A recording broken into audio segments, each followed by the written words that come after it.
حاسس اتسكر بالدنيا.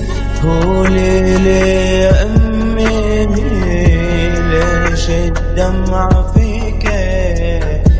هو ليلي يا امي لازم نقوي شوي. انا العجب حفلة الاخرة، انا الورة اللي مو رابحة، تمثل ما يبالو الزيارة، متحف عاية الورطة، فوتت لغاتي